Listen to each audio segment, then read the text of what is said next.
আমরা ৪৩ জন ব্যক্তি যাওয়ার পরে আমরা 2 বছরের ওয়ার্ক পারমিট ভিসাতে আমাদের পাঠানোর পরে 3 মাস পরে আমরা জিজ্ঞেস করি যে 3 মাসের ভিসা কেন, বলবে যে তারা গেলে পরেই আপনাদের করে দিবে, ঠিক আছে, ভিসা পতাকা লাগাই দিবে। তো কিন্তু কোম্পানি আমার ভিসা পতাকা না লাগায় 1.5 মাস কাজ করায় 1 মাসের বেতন দিয়ে আমাদের টিকিট দিয়ে এয়ারপোর্ট পর্যন্ত পৌঁছায় দেয়। এই কিন্তু এজেন্সির মালিক, মাঝখানে এজেন্সির মালিক এয়ারপোর্টে আমাদের বিভিন্ন আরো ভালো কাজে প্রলোভন দেখায় টাকা আমার এয়ারপোর্ট থেকে ভাগায়া এবং 3rd একটা দালালের কাছে আমাদের বিক্রি করে দেয়। আমরা ওখানে প্রায় 2 মাস বন্দী ছিলাম। বন্দী থাকার পরে ওই দালাল কাজের সাইডে নিয়ে যাওয়ার পর থেকে কাজ কাম করায়, কিন্তু টাকা পয়সা দেয় না।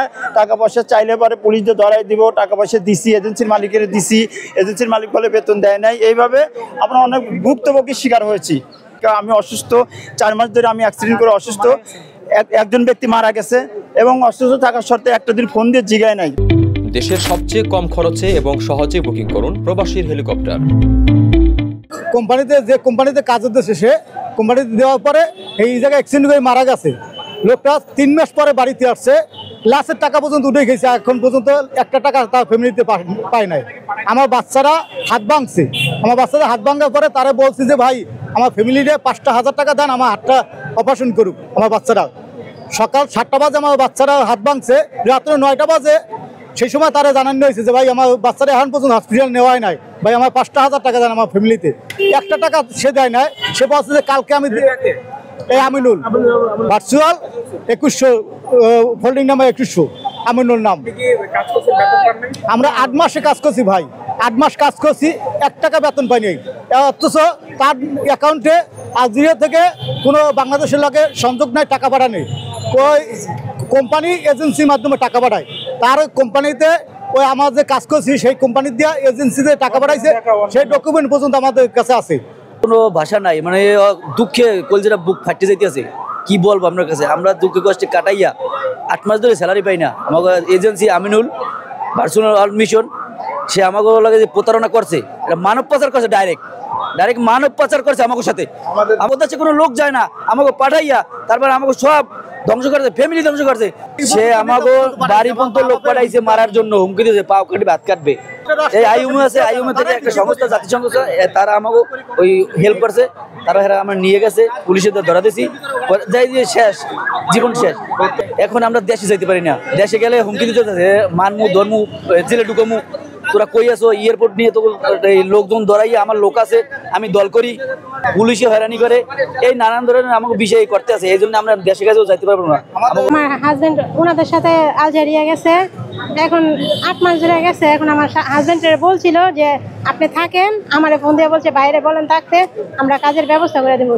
এখন কোনো কাজের ব্যবস্থা করে দেয় না। তাছাড়া আমি অফিসে আরো 2-3 বার আসছিলাম নয়াপল্টন, পরে ওনারা বলছে কি যে মহিলা মানুষ কিসের জন্য আসেন অফিসে, হ্যাঁ নাটক করে। খুব কষ্ট, আমাদের 200 জায়গা ছিল, বাড়ি বিক্রি করে আমার হাজবেন্ড গেছে ওইখানে, বুঝছেন, খুব কষ্ট। এখন আমার হাজবেন্ড জঙ্গলে থাকতেছে, আসতে পারতেছে না। এখন যেভাবে হোক, হয় আমিনুলের একটা বিচার করা হোক, আমাদের জরিমানাটা নিয়ে দেওয়া হোক। আমাদের বাড়ি তো আর পাবো না, যা গেছে তা পাবো না, কিন্তু আমার স্বামীরা ফিরে আনার ব্যবস্থা করুক। আর আমাদের এখন ভাড়া থাকতেছি, আমাদের বাড়ি নারায়ণগঞ্জ বন্দর চালাচ্ছি। আমি নিজে টেলারি কাজ করি। আমার নাম মোহাম্মদ আমিনুল ইসলাম। এই 43 জন কর্মীর বিষয় হচ্ছে ইন্ডিয়ান একজন এজেন্সির মাধ্যমে আমার এই একটা ডিমান্ড লেটার দেওয়া হয়। যে ডিমান্ড লেটার আঙ্গিকে আমি একটা সার্কুলার দিই যে সময় সংক্ষিপ্ততার জন্য তারা বলছে আমরা কোনো ইন্টারভিউ নিতে পারবো না, তুমি এরা যাচাই বাছাই করে দাও।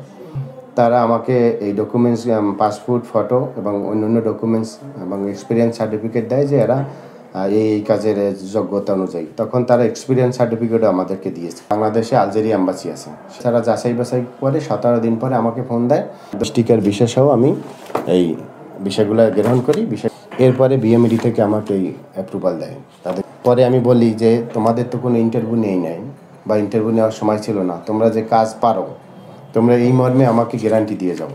থেকে 100 টাকার পেপারে আমার গ্যারান্টি দিয়ে গেছে যে তারা যদি কাজ না পারে, কাজ যদি অদক্ষতা হয়, তাইলে তারাই দেখেন তাদের টিপ সই ইংলিশে বাংলায়, যদি তারা কাজ না পারে তারা ওখানে যাইয়া লেবারে কাজ করবে বা তারা এই স্যালারি কমাই দিলে সেটাও তারা মানবে।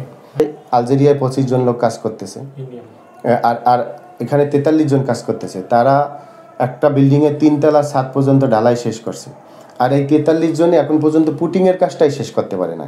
সে তাদেরকে ফাইন দিয়েছে যে তোমাদের কাজের প্রক্রিয়া ভালো না। পরে প্রত্যেকেরই দেখেন আমার নামে যে অভিযোগটা হয়েছে যে তাদেরকে স্যালারি দেওয়া হয় না, প্রত্যেকের এই যে হাতে স্যালারি তারা রিসিভ করছে 401 ইউরো করে প্রত্যেকে রিসিভ করছে। তারা বলছে যে না আমরা এই কম স্যালারিতে কাজ করবো না, আমরা লেবার টেবার বুঝিনি, আমি কাজ করলে আমার এই স্যালারি দিতে হবে, যেটা আমি এগ্রিমেন্টে সাইন করে গেছি। তো এগ্রিমেন্টে তো সাইন করে গেছে তারা হচ্ছে স্কিল ওয়ার্কার, কিন্তু তারা তো স্কিল ওয়ার্কার বাইরে নাই। এই যে দেখেন তারা এখানে একদম পুরো লিখিত দিয়েছে যে এই লোকগুলা আমি ভার্চুয়াল অলভিশন থেকে আসছিলাম, সে বলছিল এটা স্কিল ওয়ার্কার, বাট তারা স্কিল ওয়ার্কার না হওয়াতে তাদেরকে এই আনা নেওয়া সমস্ত মিলেই আমার 4 বিলিয়ন মানে 40 লাখ দিরহাম জরিমানা হয়েছে। এই চিঠিটা শুধু আমাকে দেয় না, এই চিঠিটা দিয়েছে বাংলাদেশে যে আলজেরিয়া এম্বাসি আছে তাদেরকে, বাংলাদেশ দূতাবাসে দিয়েছে, দিয়ে আমাকে। এবং আলজেরিয়া যে এখন আমার সবচেয়ে বড় ক্ষতিটা কী করছে দেখেন, আলজেরিয়া এম্বাসি আর আমার এই লাইসেন্সের অ্যাগেনস্টে গেলে আর ভিসা দিবে না, যে তারা একটা নিজেরাই অন্য একটা কোম্পানিতে নাকি কাজ ঠিক করে 6-7 মাস কাজ করছে। এবং সেখানে আমার একটা অবজেকশন দিয়েছে যে আমার এই কোম্পানি কোনো টাকা দেয় না, আমার অ্যাকাউন্টে টাকাটা পাঠাইছে। দেখেন কোম্পানি প্রত্যেকে সাইন করিয়া প্রত্যেকে নিজে নিজে টাকা গ্রহণ করছে এবং টাকার ছবি আমি আপনাকে দিয়েছি। এতে বাংলাদেশ সৃষ্টি হয়েছে থেকে এখন পর্যন্ত এরকম কোনো প্রমাণ কেউ দিতে পারবে না যে কোনো কোম্পানি তার ওয়ার্কারের স্যালারি কোনো এজেন্সির অ্যাকাউন্টে দিয়েছে। আমিও বা আমার কোম্পানিতে যদি 5 লাখ টাকা ঢোকে, আমার এই ভ্যাট ট্যাক্স এগুলো কে দিবে? মূলত তারা গেছিলই ওয়ার্কাররা যে ওখান থেকে পালাই যাবে।